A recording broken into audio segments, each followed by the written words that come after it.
Hello दोस्तों, नमस्कार। स्वागत है आप सभी का अंकित मौर्य लेक्चर्स के इस नए वीडियो में। तो आज हम बात करने वाले हैं कक्षा 10 एनसीईआरटी फर्स्ट चैप्टर वास्तविक संख्या के बारे में। तो आप कक्षा 9th में संख्याओं के बारे में पढ़ चुके हैं, तो एक बार हम संख्याओं के बारे में एक सरसरी निगाह से देख लेते हैं। इसके बाद फिर हम अपने वास्तविक टॉपिक वास्तविक संख्या की चलते हैं। तो सबसे पहले हम प्राकृतिक संख्याओं के बारे में बात करेंगे। वास्तव में प्राकृतिक संख्या होती क्या है? तो पहले जब अपने पास कोई ज्ञान नहीं था, तो लोगों ने, जो अपने पूर्व बुजुर्ग थे, उन्होंने संख्याओं को अनुभव करने के लिए एक नई श्रेणी का निर्माण किया, जिसे बोलते हैं क्या? संख्या। तो सबसे पहले बात करते हैं वास्तव में संख्या होती क्या है। इसके बाद फिर हम प्राकृतिक संख्या, पूर्ण संख्या और कितनी प्रकार की संख्या होते हैं उनके बारे में बात करते हैं। तो सबसे पहले हम बात कर लेते हैं संख्या क्या होती है।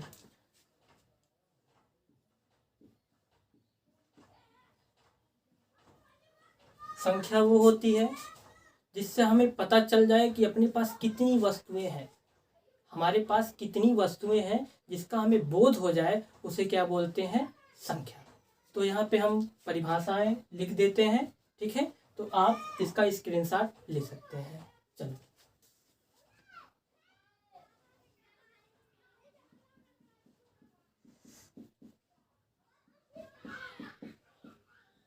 कितनी वस्तुएं हैं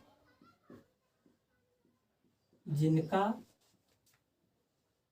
हमें ज्ञान होता है, उन्हें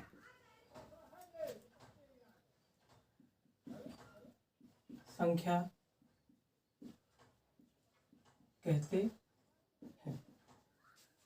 ओके, तो हम बात करेंगे संख्याओं के बारे में, अच्छे से पढ़ लिए हैं। इसके बाद पॉइंट नंबर आते हैं, अपने पास संख्याओं को डिनोट करने के लिए ऐसे कितने सिंबल्स हैं जिन्हें इंग्लिश में डिजिट बोलते हैं। तो सबसे पहले वे कितने प्रकार की होती हैं? ये मुख्यतः 10 प्रकार की होती हैं। जैसे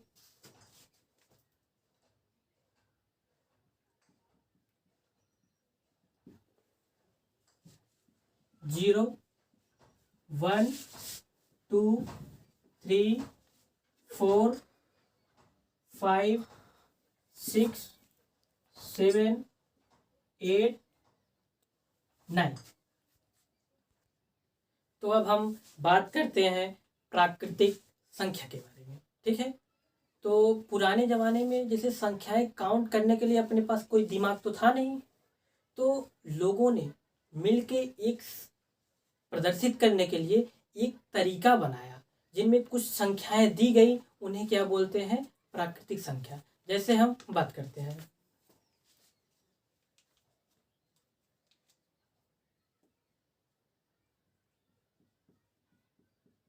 प्राकृतिक संख्या नंबर 1।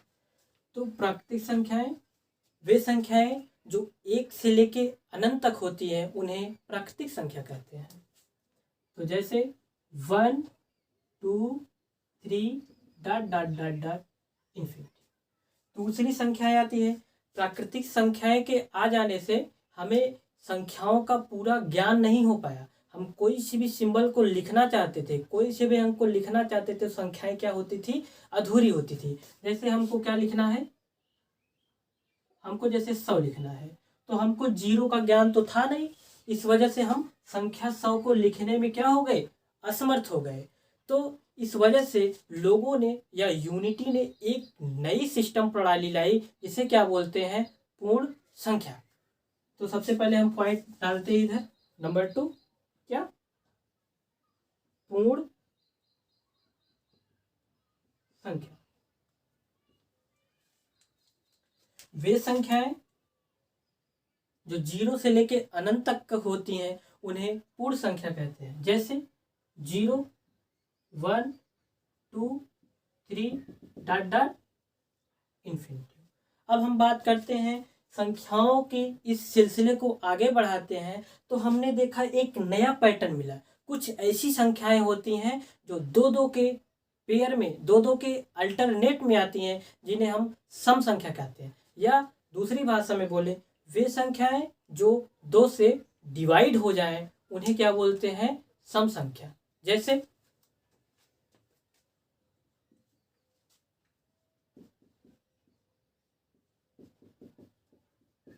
सम संख्या, जैसे 2, 4, 6, 8 डॉट डॉट कहाँ तक? अनंत तक। तो इस प्रकार संख्याओं के और बहुत सारे प्रकार हैं जो हम आगे बात करने जा रहे हैं। तो अब हम पॉइंट नंबर 4 के बारे में बात करेंगे, जो लिखा गया क्या? विषम संख्या। तो हम सबसे पहले बात करते हैं विषम संख्या वास्तव में होती क्या है। ठीक है, तो विषम संख्या क्या होती है? वे संख्याएं जो दो से डिवाइड ना हो उन्हें क्या बोलते हैं? विषम संख्या बोलते हैं। जैसे 1, 3, 5 डॉट डॉट कहाँ तक? अनंत तक। क्लियर है? अब आगे चलते हैं 5वें नंबर नई संख्या के बारे में, जो लिखा गया है पूर्णांक संख्या। जैसा कि पूर्णांक में आपको दिख रहा है, पूर्णांक मतलब पूर्ण हो अंक जिसका। कहने का मतलब ऐसी संख्या है जिसका अंक पूर्ण हो। कहने का मतलब वो ये ना हो कि 1.1 है या 1.2 है डॉट डॉट। कहने का मतलब पॉइंट में चीजें नहीं होनी चाहिए।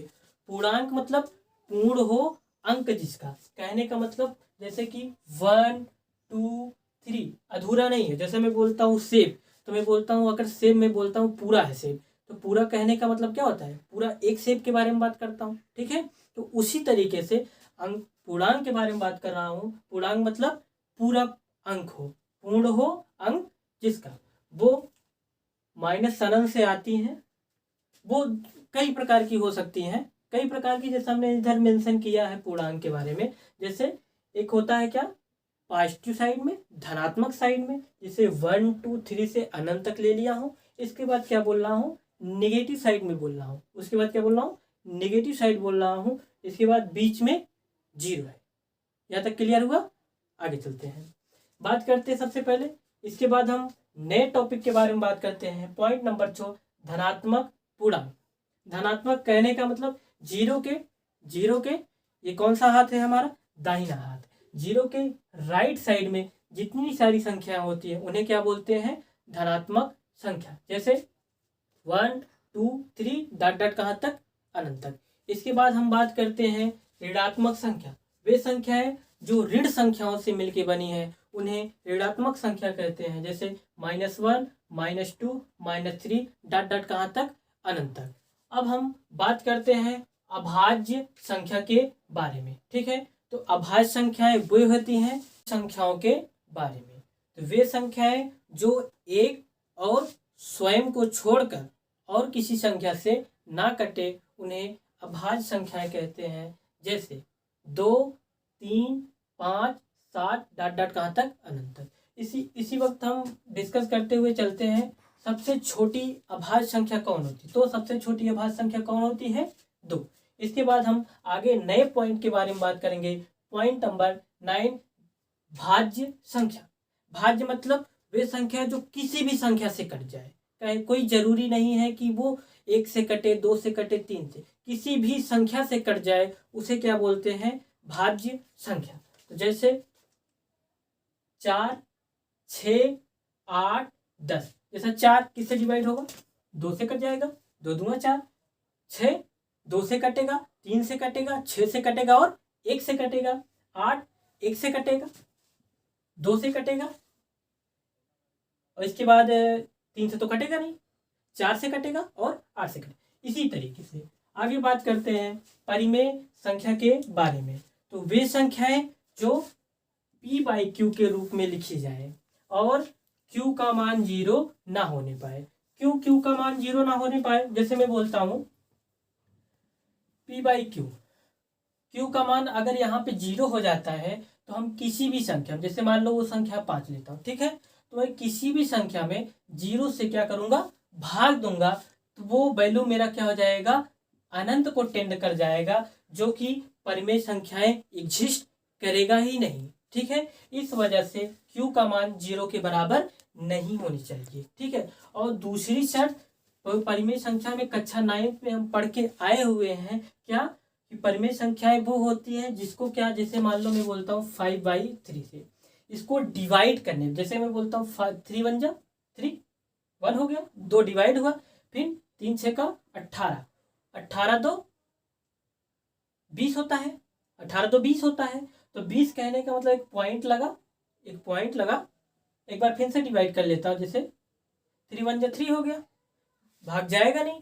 इसके बाद दशमलव बढ़ाया, 0 उतारा, ठीक है। 20 हुआ, 3 6 18 19 20, इसके बाद 3 6 18 3 6 18, कहने का मतलब ये रिपीटिंग वैल्यू आ रहा है। तो रिपीटिंग वैल्यू जो होते हैं कोई जरूरी नहीं है, इनमें 2 नियम है, एक होता है क्या, शांत दशमलव, और एक होता है क्या, अशांत दशमलव। तो शांत कर रहे हैं क्या, परिमेय संख्या के बारे में। जैसा मैंने बोला वे संख्या है जो P/Q के रूप में लिखी जाए और Q का मान 0 के बराबर नहीं हो। ऐसा मैं क्यों बोल रहा हूँ कि Q का मान 0 के बराबर नहीं, इसको मैं क्या बोल रहा हूँ, एक्सप्लेन कर रहा हूँ, लेट्स एक्सप्लेन इट, ठीक है। तो मैं क्या बोल रहा हूँ, देखिए, अच्छा मैं बोलता हूँ, चलो कोई संख्या लेता हूँ 5, ठीक है, डिनोमिनेटर। इसके बाद में बोलता हूँ क्या है, यहाँ पे Q है, ठीक है। तो मैं क्या बोल देता हूँ, 0 ले लेता हूँ, यही बोला हूँ ना, Q का मान 0 के बराबर नहीं होना चाहिए, ठीक है।